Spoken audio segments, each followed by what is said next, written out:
Welcome to Glowing Success. My name is Heidi and I am your host.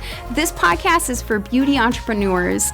Join me weekly as we dive into the beauty industry's ins and outs, from business strategies, top-selling services, and taboo topics. I will be interviewing industry leaders with empowering stories and game-changing insights. Let's illuminate your path to success together. Let's jump into this next episode.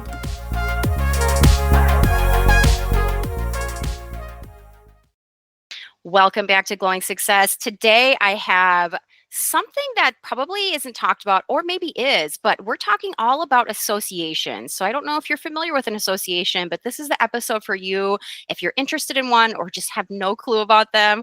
But I have Lynn Schuster on. She is a board of director. She's on the board of directors for the association we're going to be talking about, and she's also on the education team. But thank you so much for joining us, Lynn. Hi, Heidi. Thanks for having me.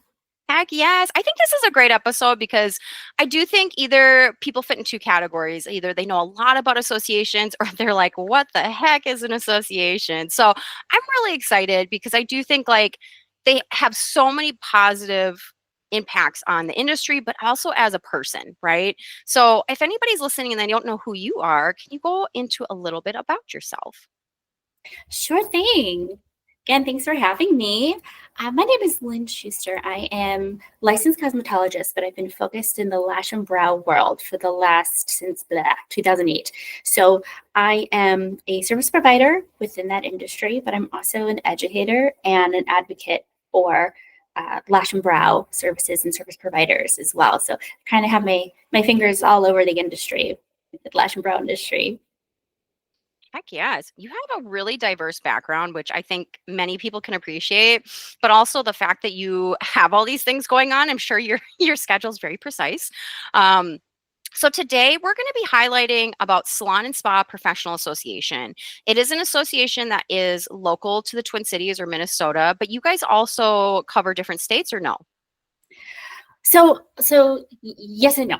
Yes, okay. I know. The Salon Spa Professional Association is a Minnesota-based organization, and they have a physical headquarters that's in Bloomington, right by Mall of America. So there is a physical presence where there's the office there, and there's a physical space for meetings and events and things like that. But there's also where there's online education and there's satellite locations. So for our association members that live in, say, like Mankato or, Rogers or wherever, we also have education opportunities that are in those other locations as well. So we are all over Minnesota, not just the Twin Cities, although that is just where our specific post office headquarters is at. But because we're an association that focuses on empowering and elevating people in the salon and spa industry, we do have neighboring states around us that are also members of our association. So we have Iowa, Wisconsin, states that don't have specific regulations and other associations that advocate for them. Those people become members with SSPA in Minnesota. So we're kind of spreading across the Midwest, upper Midwest. Yeah. And I think that's kind of common. Now, do those people that joined in other states, do they have to be licensed in the state? I know you had mentioned that in those states, if people do join, they usually don't have either an association or regulations that are similar, but they still would benefit maybe if they didn't have a license in Minnesota, or how does that work?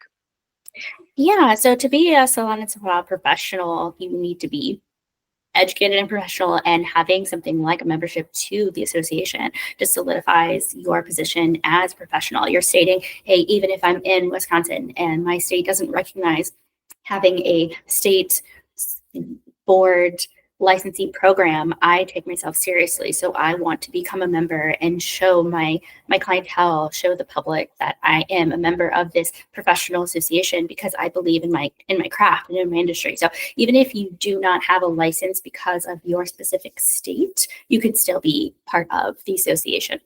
That's amazing.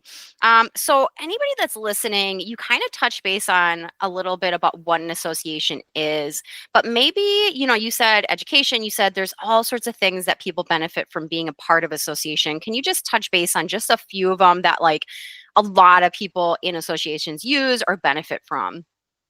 Yes. Oh my God. Okay. So there are so many. So when it comes to SSPA specifically, we've been around for 100 years. So we have so much background and history and resources to pull from.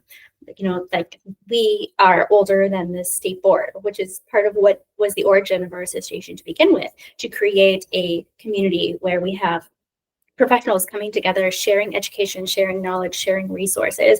Before there was even any sort of regulation, it's like the professionals were regulating themselves basically with having an association.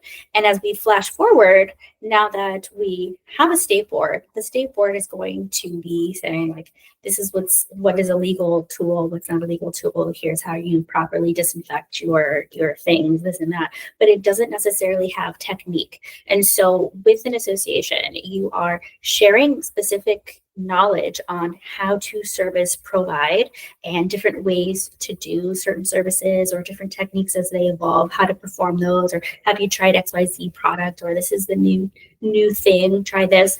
So there's a lot of benefits of having an association where you are in your community, where you're sharing knowledge with each other, but you're also sharing resources. So when you have more than one person pulling together, you can suddenly afford bigger and better things. So if you're a member of the association, then you get to participate in things like having discount credit card processing services, or if you are a member and you want insurance, say, you can participate in the insurance programs that are through the association. And because you are with other members, now your insurance premium is actually lower because there are other people alongside you that are also participating. So you don't have to be alone out there floating in the industry. You can have that community, and that's why being part of an association is such a big deal.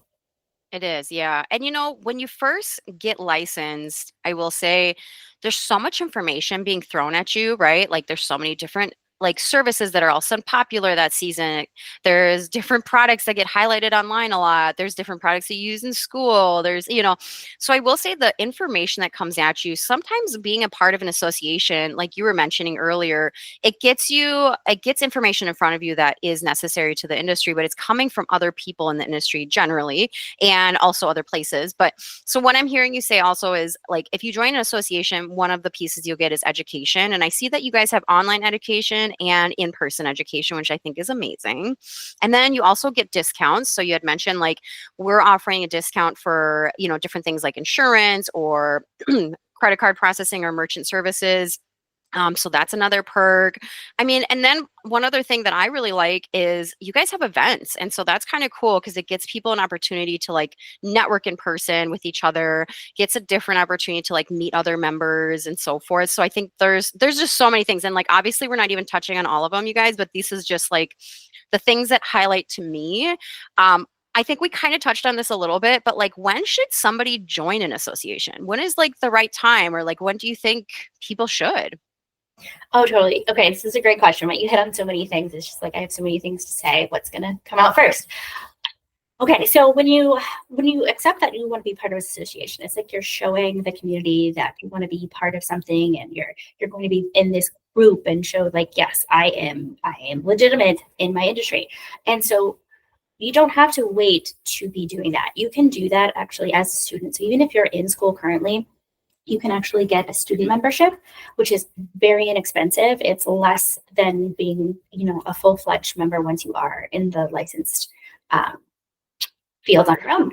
But you're starting out right away, getting the information. They can help you with things like, how do I go through what to study for my state boards? How do I go through the process of the PXI exams? Like all of these things that you have questions about as a student to get you Yes. to achieving that license. Yeah. I think a huge one that I hear about online a lot, and just people that I train sometimes too, is like, is if somebody's in school or they have actually graduated and they have their hours, but they're still trying to take their exams, like there's so many people that do need help with test taking, so I think that's amazing. So you can join as a student, you can get those resources to help you pass that test. Like, how cool is that? I haven't heard about that before, you know? Oh my gosh, yes. There's I have screenshots, like, okay, screen recording, how you go through the actual processes, how you Love can it. piece by piece sign up and all these things. So really Right. making it bite size. And it's easy. Yeah, you don't definitely, you know, I will obviously put this in the show notes, you guys can click on the website in the show notes. But when I have gone through their website, it's been very easy to, navigate around. It's really easy to understand where the information is. It's really easy to consume. So that's amazing, because I do think sometimes when you're starting to think about something like this, it can be new, it can be a whole new world sometimes. And so it's going to feel familiar when you go on the website. One thing that makes you guys a little bit different also than maybe some other associations out there, and maybe this is something that if you live in a different state, that we had mentioned, either Minnesota or the surrounding states, if you live like in California or Florida or something like that, obviously this would be helpful to look for in your own kind of local associations. But one thing that makes them different is they do have a legislative advocate. Can you go into a little bit about that and how it really helps the industry and possibly the members? Oh my gosh, yes, I could definitely nerd about this all day long. So one of the standout things about this particular association, SSPA, is that there is a lobbyist. So just to kind of get on the baseline of what a lobbyist is, in any form of government, federal government, state government, there is a legislative process. So there are people that are writing the laws and putting them into effect.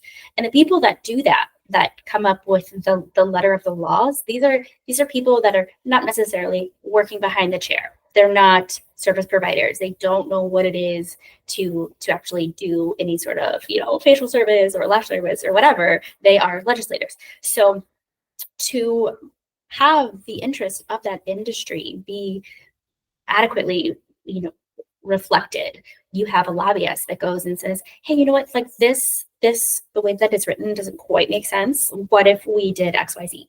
And so that is why we have Jim Hurst. He's a lobbyist for SSPA, and he's the one that gets things done so that we are, servicing our clients. We're working this long, we're in the studio. We don't have time to go sit in Congress for days and days and days to have, one sentence be heard and say, hey, you know what, like actually the disinfection process looks like X instead of like Y, so he does that on our behalf. So that is part of the association, is you are a member, and part of that is you get to be represented. So your voice is heard as a member, and then he advocates for us in Congress.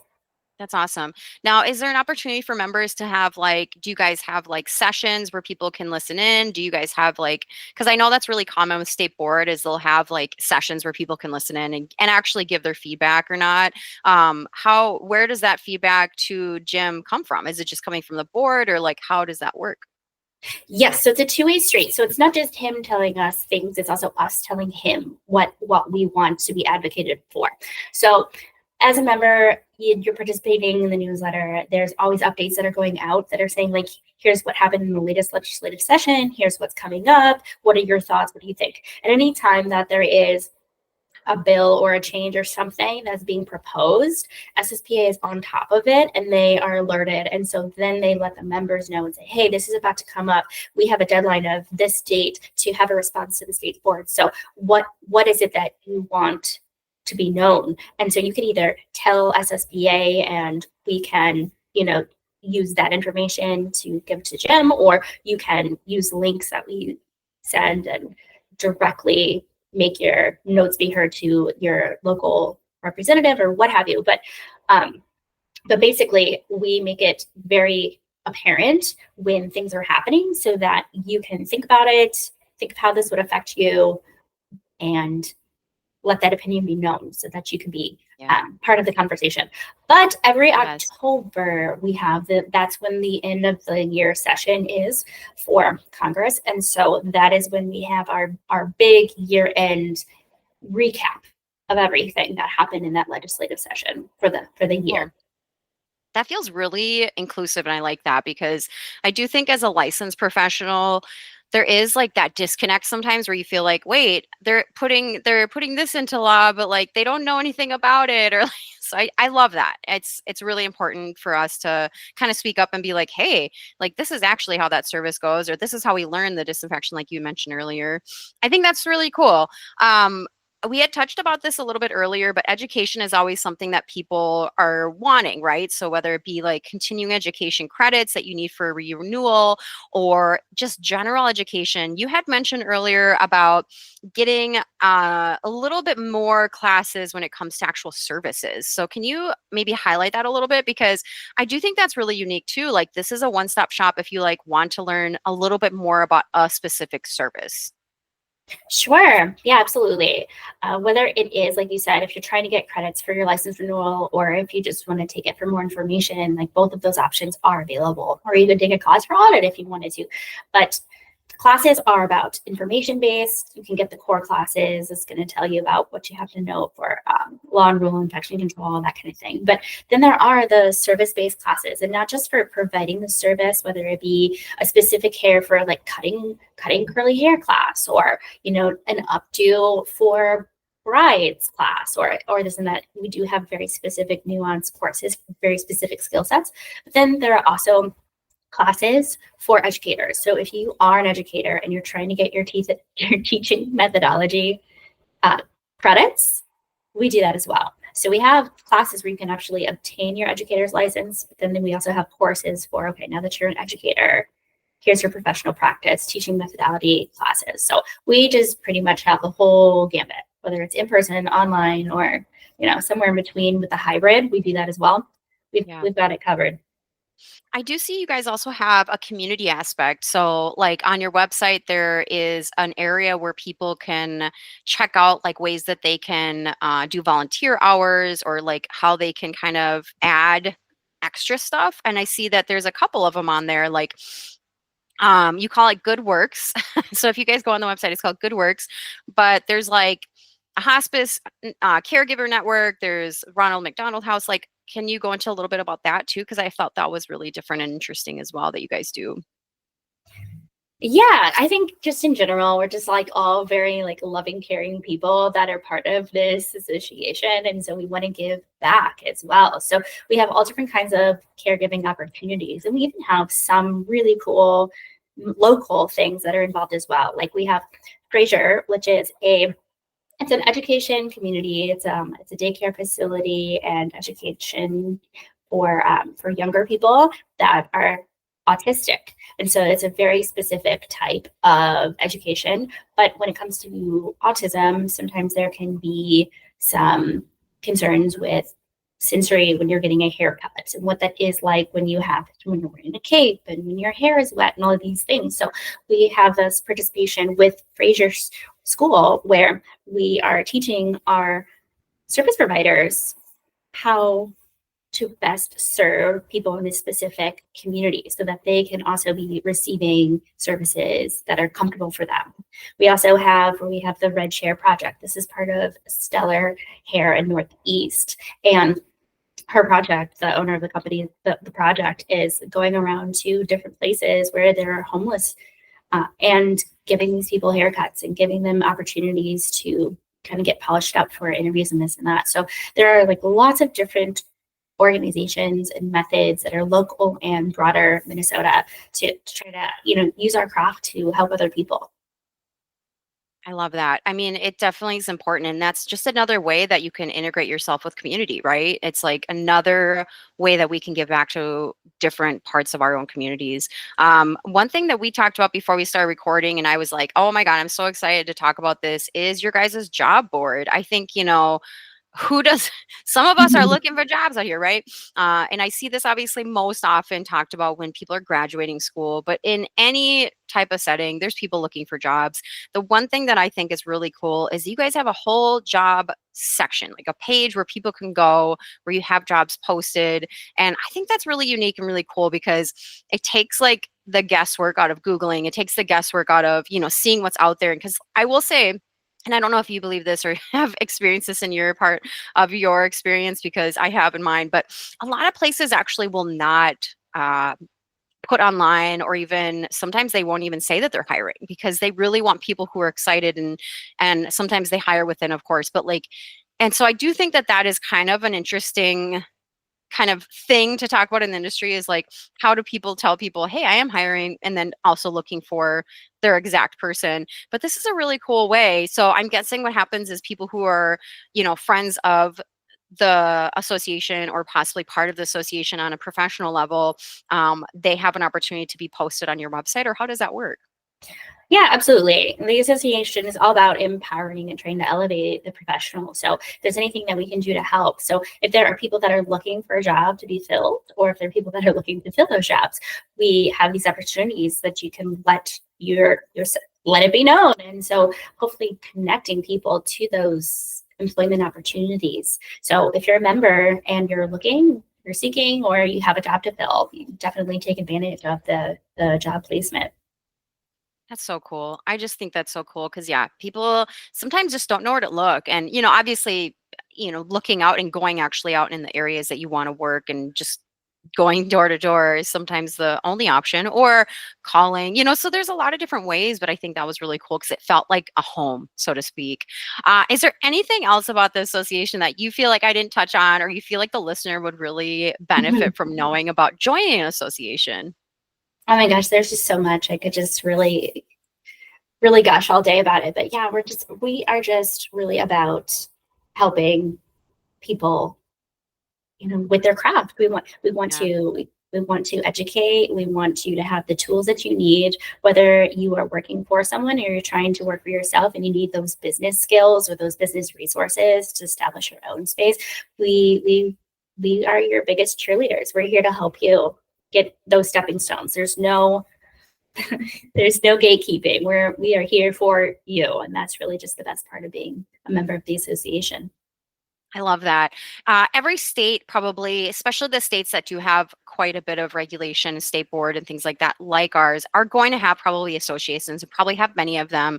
So I highly suggest if you guys are listening and you're interested and, just this is the beginning part of this journey for you of looking up association, just do your, Google it, see what associations are out there that are offered in your area with your licensing, and really look around that website and really inspect of what they're giving you and what they're offering and what you could use and what's important to you, because everybody does have different things that are important to them, but this one just has a lot of things to offer.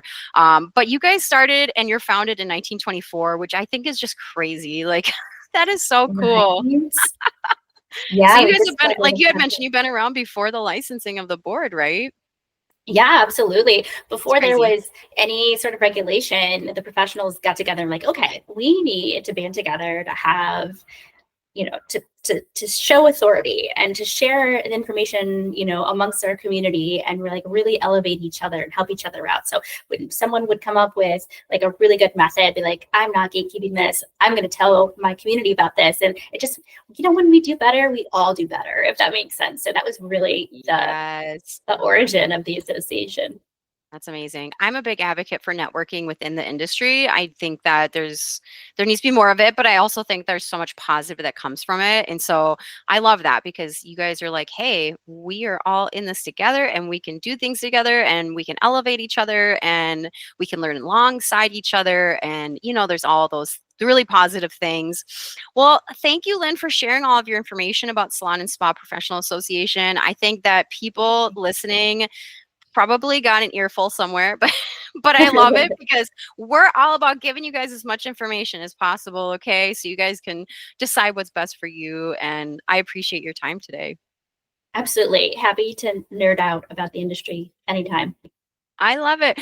Well, thank you for listening, everyone.